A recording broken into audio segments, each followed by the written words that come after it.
working on a take-home test that you are working on independently, but I wanted to be able to devote some time for you to work on it in class. You can refer to notes and you can ask me questions. You can ask me questions over Zoom, that's fine. And also, we're going to have some time to do that today and then some time to do it on Monday. So rather than just devote one full class, I wanted to kind of split that between 2 days so folks would get time with me in the room regardless of where you attend. So we're going to finish up the linear, second order linear with constant coefficients, those homogeneous equations, finding the general solution to those. And then on Monday, so next week we'll start the non-homogeneous, and we'll do some of that on Monday, spend some time working on the take-home test, and then finish that section on Wednesday. So that'll take us up until the break week, working on those non-homogeneous equations. Before we start, are there questions? Anybody have questions they'd like to ask?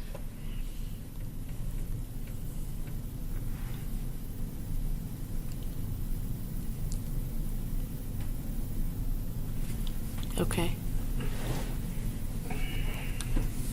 Well, hearing none, we'll go ahead and we'll probably spend about I don't know, maybe 25 or 30 minutes finishing this section, and then we'll spend the rest of the class time working on those problems on the take-home test. I don't have the assignment graded yet, but I did start it, so I hope to have it done by Friday, so you could check Canvas for that. So what we had gone over, what we know is that if I have a homogeneous linear equation, second order, then we can make the characteristic polynomial, or the characteristic equation, is going to be a quadratic. And you just take the coefficients on the second derivative, the first derivative, and the x term, and that becomes the coefficients on your quadratic. And depending on what the roots look like, tells us what our basis is going to be. So if we have distinct real roots, like two different factors, then we have our basis is the pair of exponential functions. If there's a repeated root, then our basis is the pair of the exponential function and then t times that same exponential function. And if we have complex roots, our basis is the exponential function times cosine and sine, so the linear combination of those two.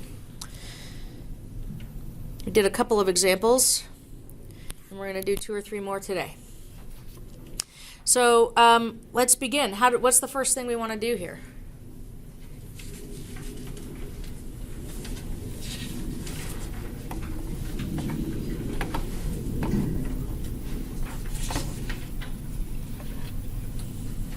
The characteristic equation? Characteristic equation. Did you turn your mic on? For the characteristic equation? Yeah, so what is the characteristic equation? In this case.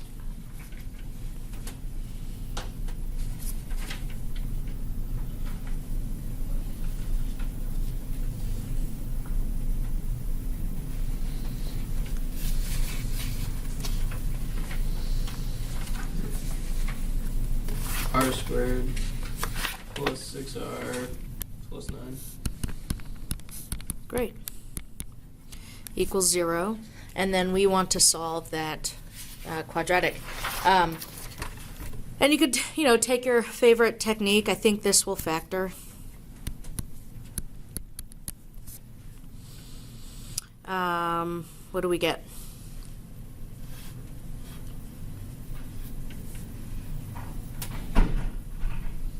R plus 3, R plus 3. Yeah. R plus 3, R plus 3. So that means we only have one root. We have a single repeated root.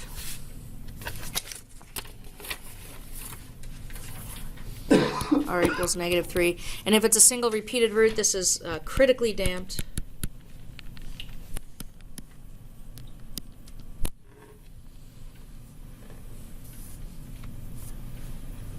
And what does our general solution look like?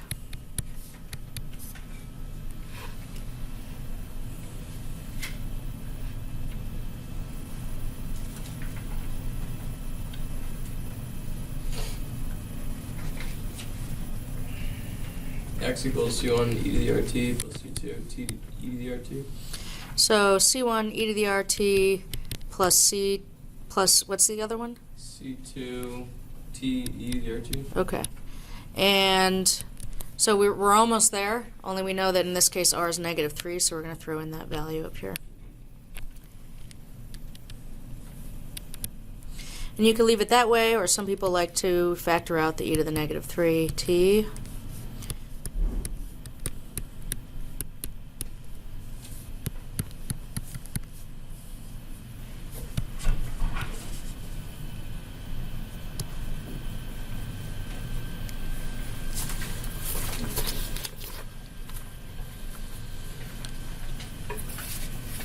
How's that? Not too bad. Basically, we're taking the problem of solving a second order differential equation, changing it into an algebraic problem, which is kind of a recurring theme in a lot of differential equation techniques. Let's move on and solve this initial value problem. So we've got this differential equation, and then they gave us the value of the function and its derivative at 0. So we're going to be able to figure out what those constants are going to be, those unknown constants. What is our characteristic equation in this case?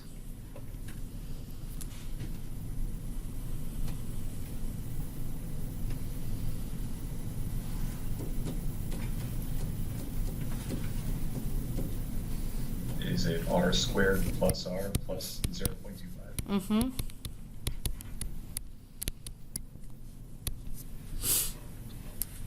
Now I think this also factors. What do we get? R plus 0.5. Yeah, r plus 0.5, r plus 0.5. Great. So another critically damped situation.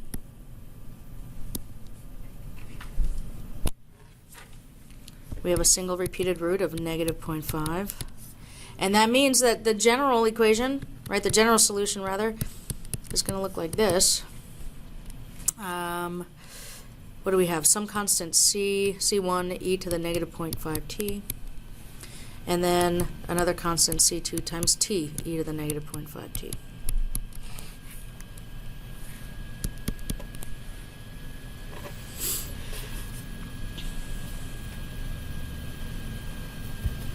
I'm going to go ahead and write this. I'm going to take out the e to the -0.5t just because, we're going to use this information to solve for those unknowns, those constants. And I'm going to find it a little bit more convenient, I think, to take the derivative of the function in this form rather than it being all multiplied out. I don't think it's like that much more work to do it either way, but just doing this appeals to me. So we're going to find x prime of t. What do we need to use?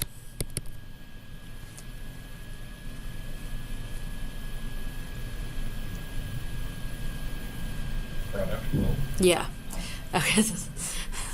Sorry, a little too late in Randolph, I guess. But you're sitting without a microphone. Somebody give that person a microphone, and then you'll always be ready.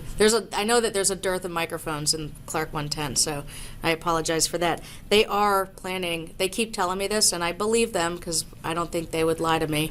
They are planning on putting wired mics at all of those tables. So product rule. So we're going to take the first e to the -0.5t times the derivative of the second, which is just c2, plus second, c1 plus c2t, times the derivative of the first, and that's -0.5 e to the -0.5t.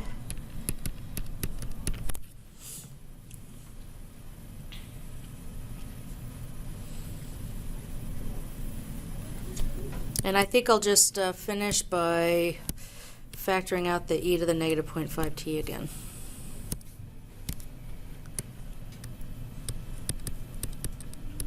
So then we end up with c2 plus plus, I'm going to have to distribute that 0.5, so, or the -0.5, so minus 0.5 c1 minus 0.5 C2T. Okay.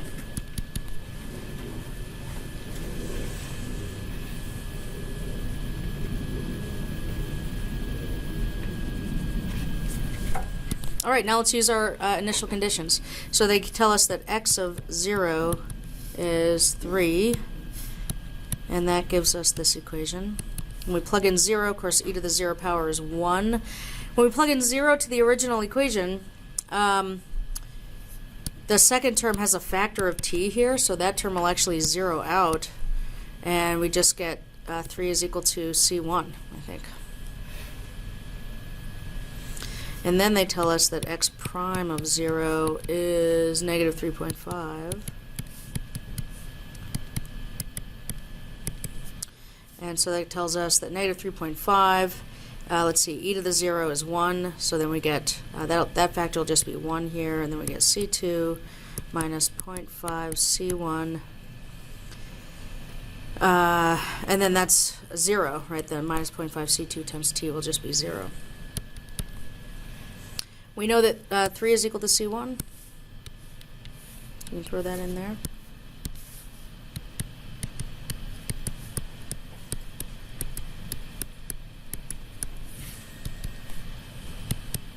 And then do some algebra. If we add 1.5, we get negative 2 is equal to C2. And I think that's all we need. So our solution, x of t, is, let's see, going back and putting these in there, we get C1, so that's 3 minus 2t times e to the negative 0.5t.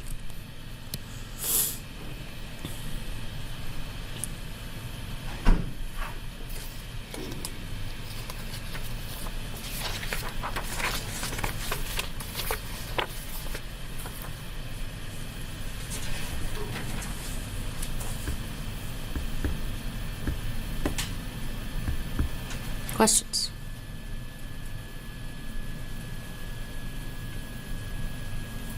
Okay. All right. So one more left. Let's see. Did we? Yeah, that was critically damped. One more left. X double prime plus 0.4x plus 9.04x equals 0. How do we start?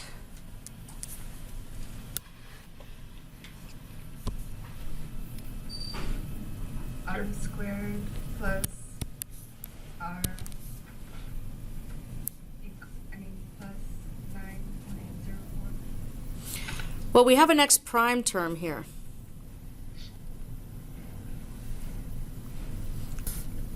So we have a 1r squared because of that's the coefficient on x double prime. What's our next term? 0.4r. 0.4r. And then we get the 9.04 equals 0. Now, I don't think this factors, and if it did, I'd have a hard time just kind of coming up with it. So I'm going to use my favorite technique for solving a quadratic. Does anybody know what that is?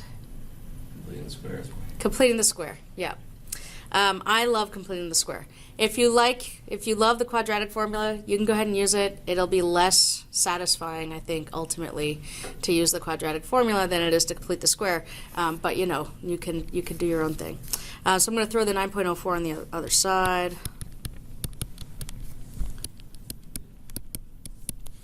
And then what do we do to complete the square?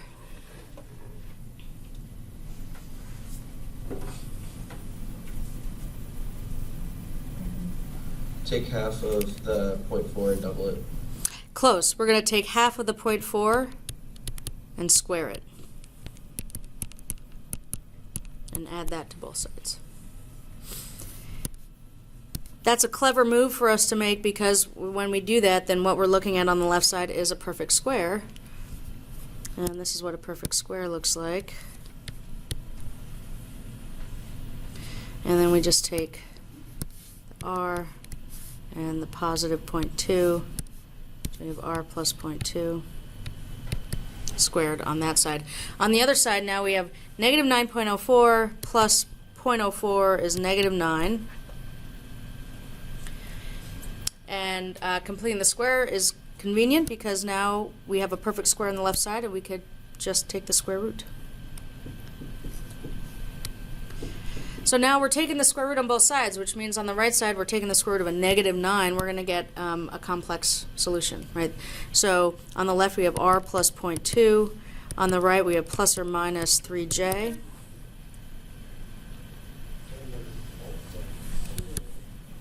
And our two roots are complex conjugates, -0.2 plus or minus 3j.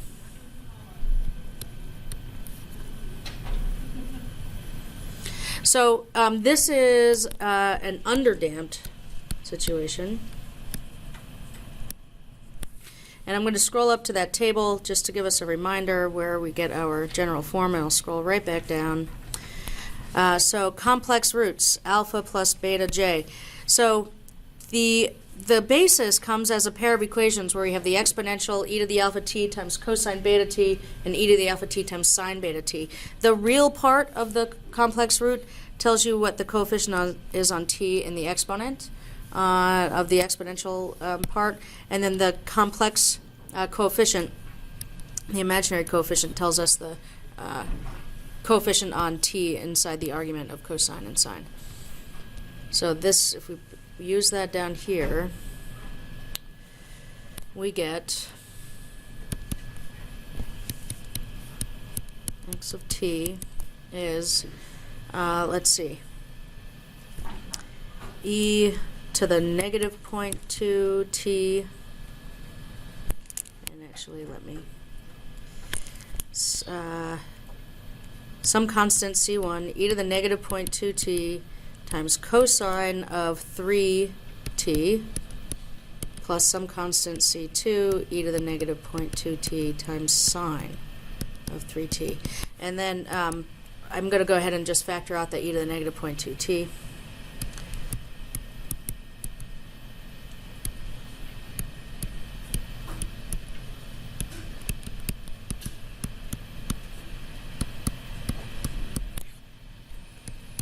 This is an initial value problem, so we're going to have to find x prime, and in order to set x prime of 0 equal to 3, and I find it convenient to factor out the e to the -0.2 t because now I only have to use the product rule once for the whole product rather than having to use it twice for each of the two products if I hadn't factored that out.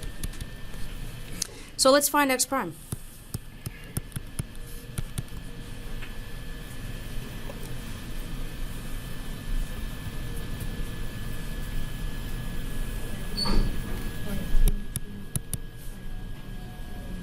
-0.2, yeah, e to the -0.2 t, right? Is that okay?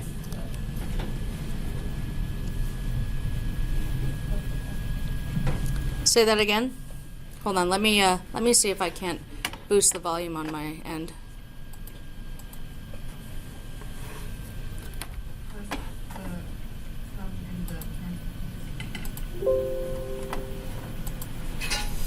So it'll be multiplied by the stuff in the parentheses, right?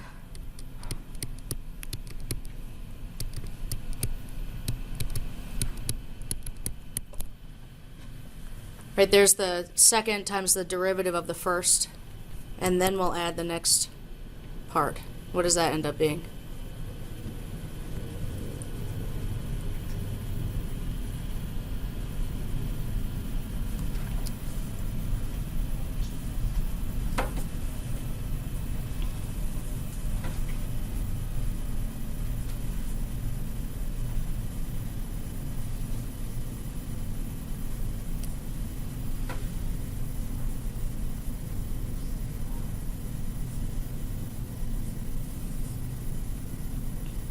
E to the -0.2 t times -c1 sine 3t plus 3c2 cosine 3t.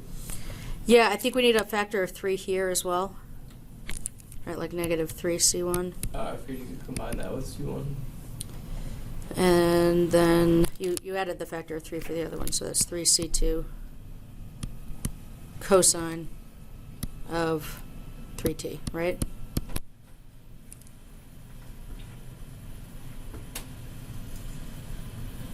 Okay. Cool. Now we're going to use the initial conditions to set up a system of equations, right? Two equations, two unknowns. I think it would probably be a good idea to go ahead and factor out the e to the negative 0.2t.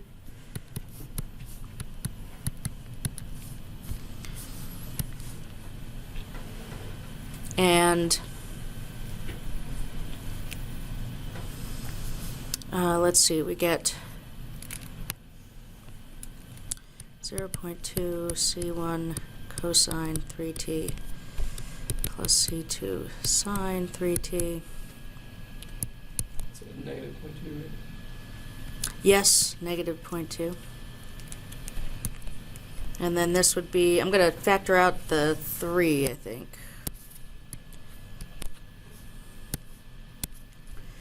Plus 3 minus sine 3t. Minus c1 sine of 3t.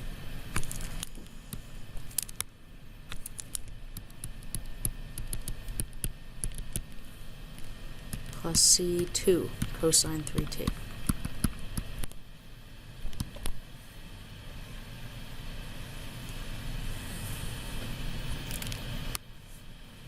Like so. There we go.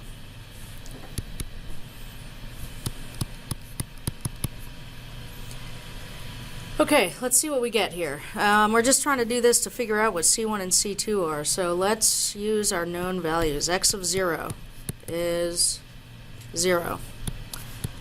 So that gives us 0 equals, and if we plug in 0 for t up here, cosine of 0, let's see, we get C1 cosine 0 plus C2 sine 0.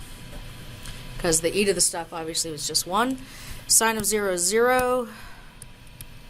Cosine of 0 is 1. So we get C1 equals 0, which is kind of convenient.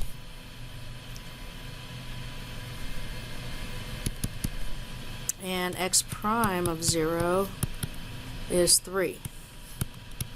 So 3 is equal to. Now we're going to use this next one here.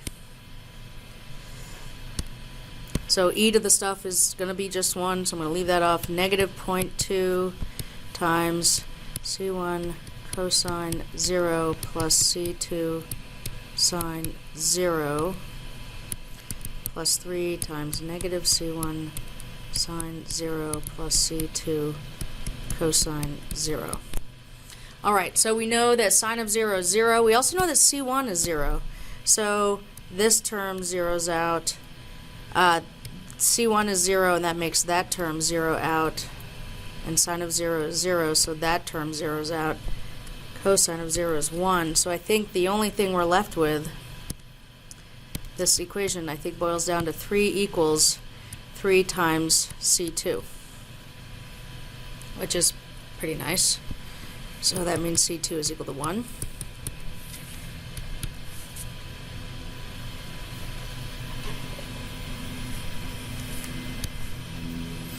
And now that gives us our function. C1 is 0, so there's no cosine term. We just have e to the minus 0.2t sine of 3t.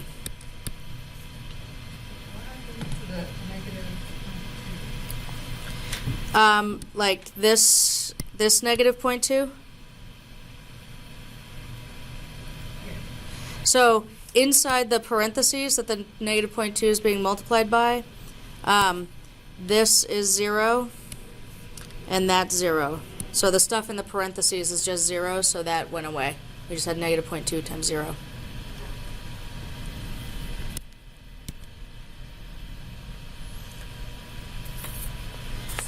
Questions?